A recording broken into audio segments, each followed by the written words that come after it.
Hello friends, welcome to the beauty of Ayurveda. Friends, आज के इस सेशन में अपन कॉर्नियल अल्सर के बारे में पढ़ेंगे। इसका दूसरा नाम है पुरुलेंट केराटिटिस। ये जो रहता है ऑलवेज एक्सोजिनस रहता है ड्यू टू पायोजेनिक ऑर्गेनिजम्स की वजह से।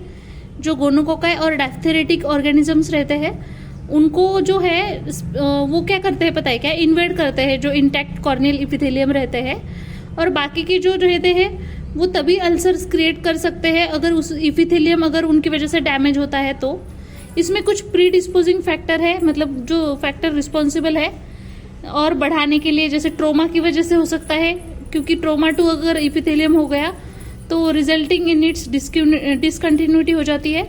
और जो पुअर कॉर्नियल रेजिस्टेंस है, मतलब ये क्यों होता है, ड्यू टू एक तो विटामिन ए डिफिशियंसी हो सकता है with generalised malnutrition, epithelial desquamation की वजह से हो सकता है due to oedema, neuroparalytic keratitis due to herpes zoster leprosy, dry cornea की वजह से भी हो सकता है ड्यू टू प्रोप्टोसिस और फेसियल जो पैरालिसिस होता है उसकी वजह से। पैथोलॉजी में इसमें 3 स्टेजेस बताई है। सबसे पहले जो स्टेज है वो है प्रोग्रेसिव स्टेज।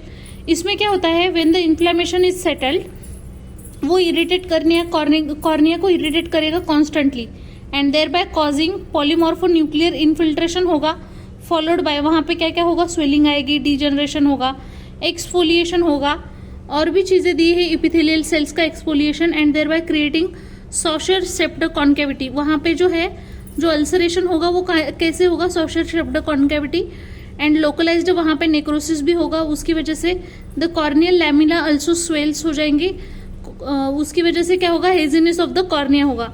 सेकेंड जो स्टेज है फ्रेंड वो है रिग्रेसिव स्टेज।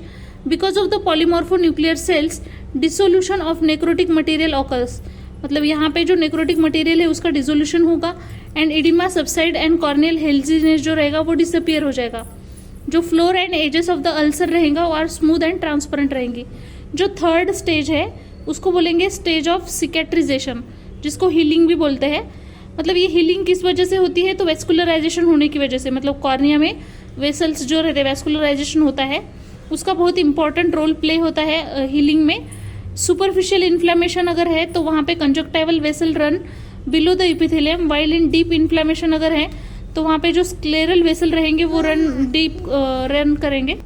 तो इसमें जो between lamina of the substantia propria, it help in restore the loss of substances and also supply antibodies. The ulcer is filled, मतलब इस अल्सर में क्या फील होता है, तो फाइब्रस टिश्यू फील होता है।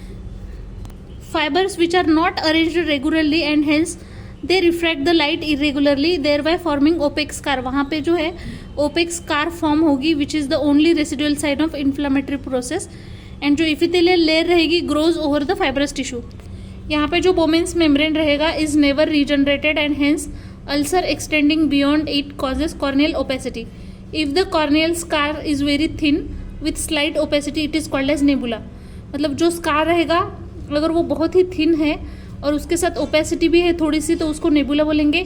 अगर वो मोर डेंस है तो मैकुला एंड वेरी डेंस है तो white, it's called as leucoma. ये जो ओपेसिटी है उसमें ये 3 टाइप्स के रहते हैं ओपेसिटी, उसमें अपन ने देखा था। अगर आपने वो वीडियो नहीं देखा होगा तो एक बार देख लीजिएगा, उसमें मैंने डिटेल में बताया है। सिम्टम्स में इसमें सिम्टम क्या क्या रहेंगे, एक तो पेन होगा। पेन किस वजह से होता है, due to exposure and irritation of nerve ending. Lacrimation भी होगा और फोटोफोबिया भी होगा, इसमें हेडेक होगा, blurring of the vision. Signs में इसमें मार्क्ड ब्लेफेरोस्पाज्म रहेगा, चिल्ड्रन में स्पेशली रहेगा। रफ एंड रॉ येलोइश जो रहेगा, वाइट एरिया रहेगा कॉर्निया में। Corneal haziness, ciliary congestion with conjunctival hyperaemia, iris muddy and pupil constricted रहेगा। हाइपोपायन में और may not be present. Corneal vascularisation, diagnosis में अपन इसको स्टेनिंग करेंगे कॉर्निया को, किस स्टेन से, फ्लोरोसिन स्टेन से करेंगे फ्रॉम द क्लिनिकल पिक्चर के लिए। कॉम्प्लिकेशन इसमें आगे चल के क्या क्या चीज़ें हो सकती है, कॉर्नियल ओपेसिटी हो सकता है, इरिडोसाइक्लाइटिस हो सकता है, secondary glaucoma, ectatic cicatrix perforation, iris prolapse, adherent leucoma, anterior staphyloma, anterior polar cataract, subluxation of the lens.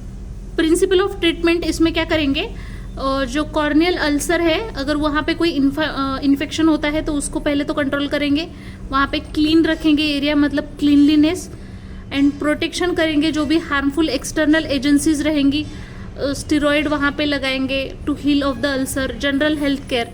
उसमें अगर इम्परफोरेटेड अल्सर है तो उसको कैसे ट्रीट करेंगे? सबसे पहले तो treat the cause and prevent pre disposing जो फैक्टर्स है जैसे कंजक्टिवाइटिस, डैक्रोसिस्टिसिस वगैरह। रेस्ट में अपन एट्रोपिन 1% आई ड्रॉप देंगे या फिर ऑइंटमेंट देंगे एवरी 4 आवर्ली।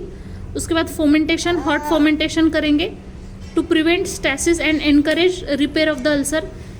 क्लीनिंग करेंगे वहाँ पे, क्लीन मतलब irrigation by normal saline helps in removing of the necrotic material, secretion and organism, control of infection. Antibiotics देंगे, उसमें भी broad spectrum antibiotic eye drop should be given 4 times a day till the culture and sensitivity report is awaited।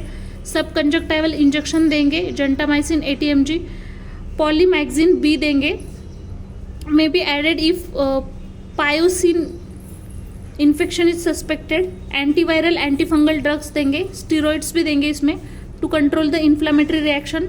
उसमें भी cortisone, hydrocortisone drops 1% every 2 hourly should be used.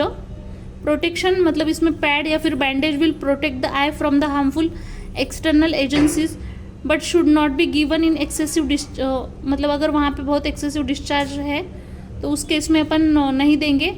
In such cases upon dark जो goggles रहते हैं वो use करेंगे। Surgical treatment करेंगे जैसे cauterisation.